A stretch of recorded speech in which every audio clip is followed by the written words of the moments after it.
Friends, I have a love-hate relationship with being a human. Most of the time, I'm the rock for my family, my friends, my colleagues, my clients.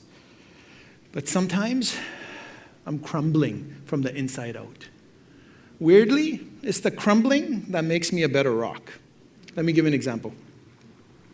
For as long as I can remember, my now 10-year-old, the older son, has been obsessed with airplanes. He wants to design them, he wants to build them, he wants to fly them, he wants to live in them if he can. So, like any parent, gotta stoke this flame of curiosity.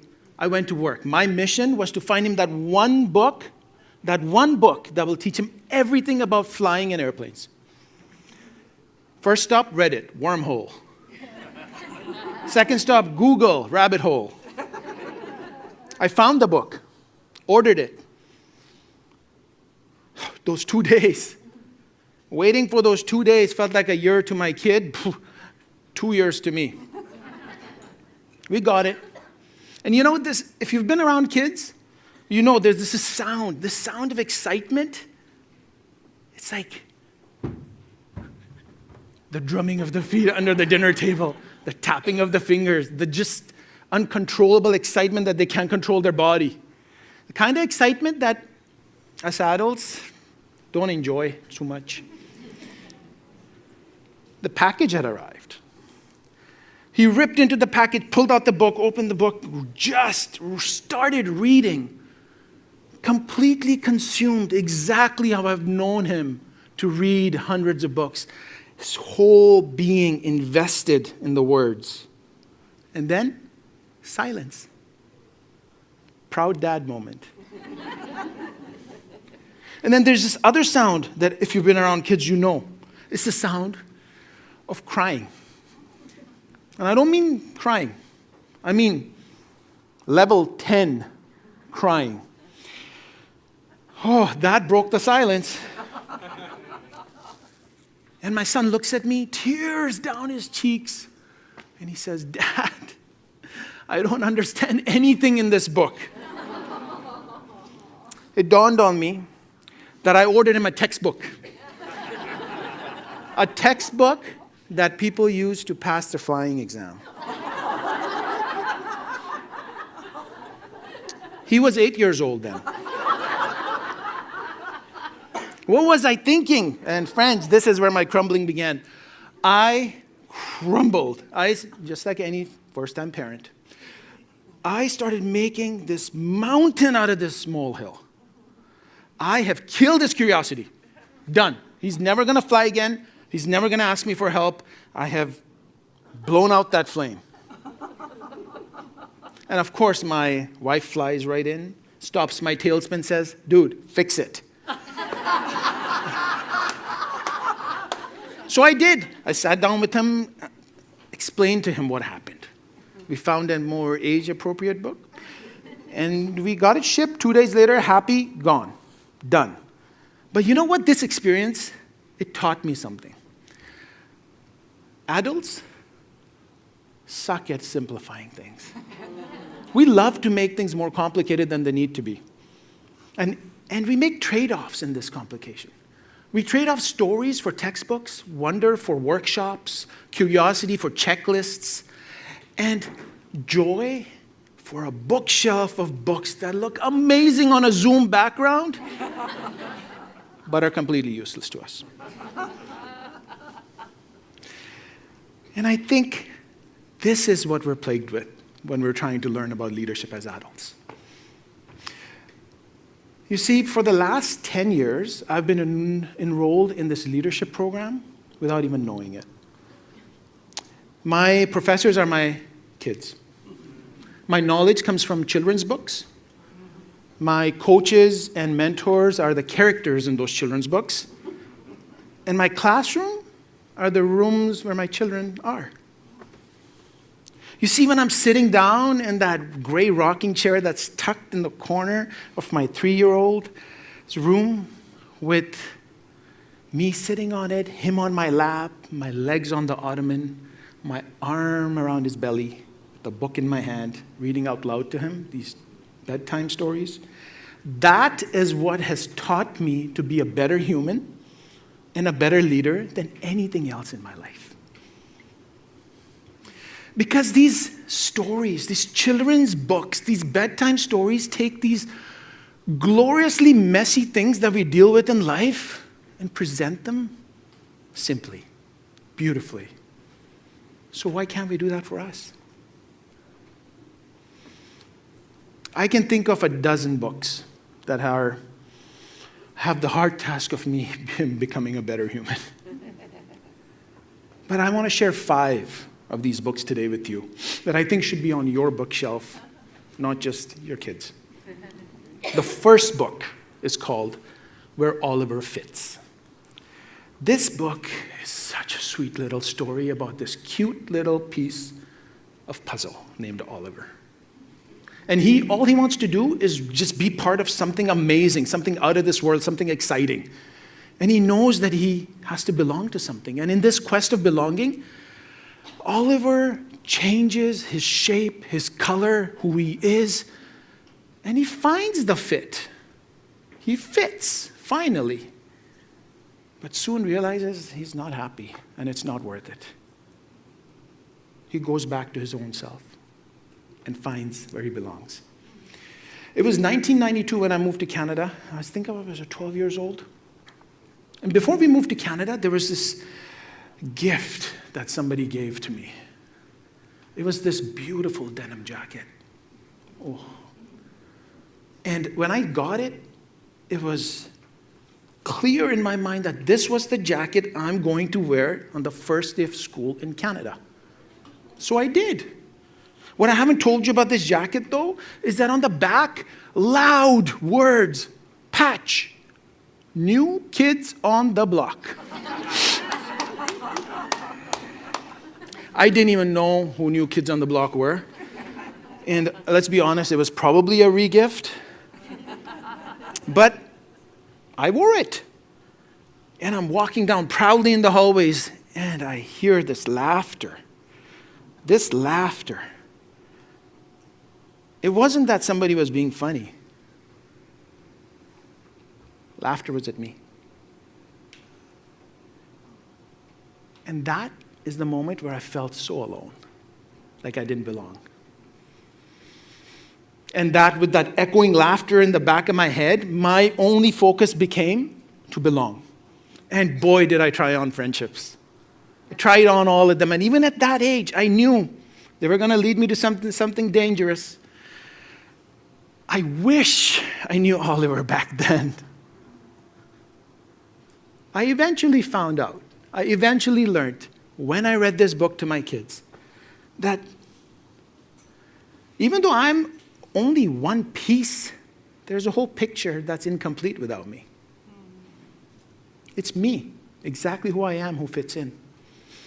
Belonging is beautiful. Imagine leaders acknowledging belonging.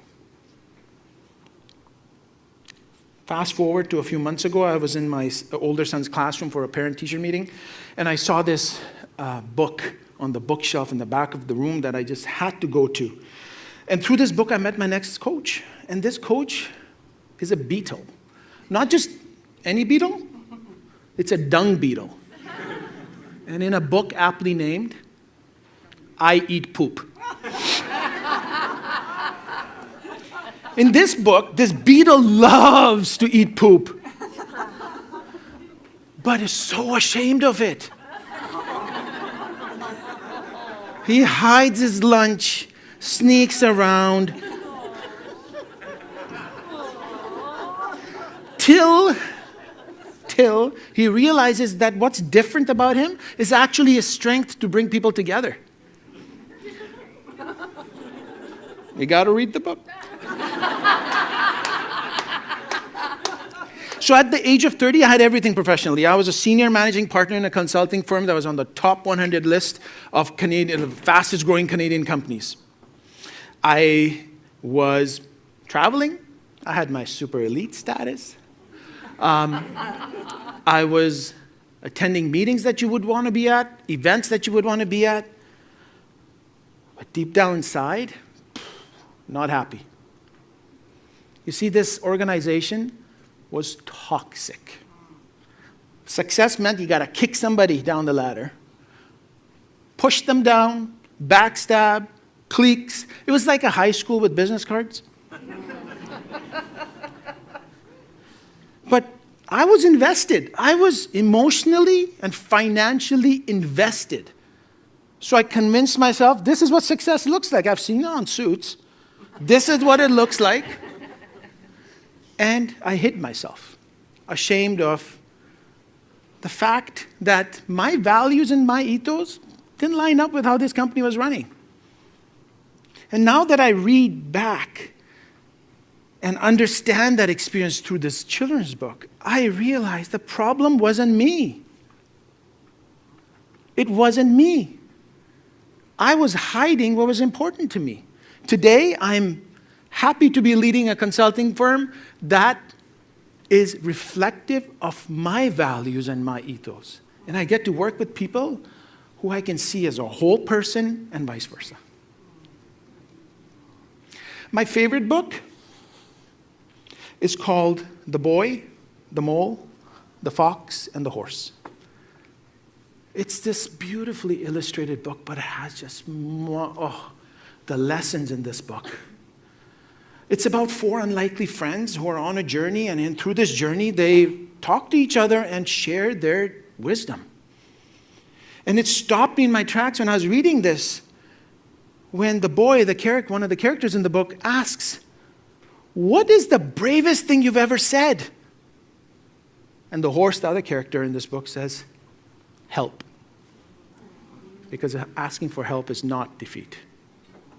You see, I've grown up with trying to carry everything on my shoulders, but if somebody needed help, I'm there. Asking for help made me feel small. It made me feel shame. It made me feel like a failure. It made me feel like an idiot. You know why? Because, hey, I'm the leader. I'm the parent. I'm that friend. People come to me. Doesn't me asking for help mean that I've actually failed everyone who I love and who's around me? I still struggle with it to this day. But I'm kinder about it with myself now. Because I know the more I ask for help, the stronger I become. It's not weakness.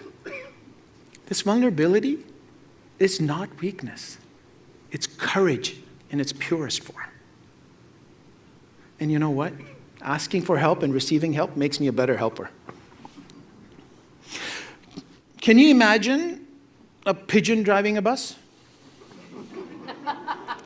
This next book is called Don't Let the Pigeon Drive the Bus.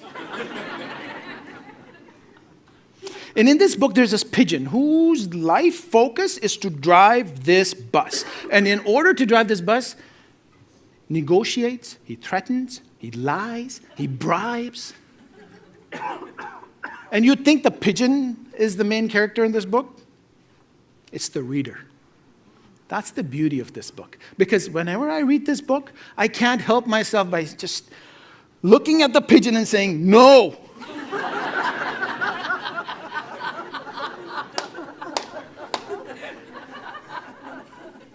And this book takes something that us adults haven't been able to learn and do for ourselves. And it teaches this to kids. Boundaries. Saying no.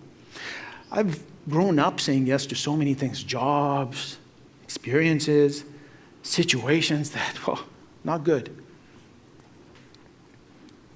But saying no is important because it is a full sentence. And every yes that matters depends on that no.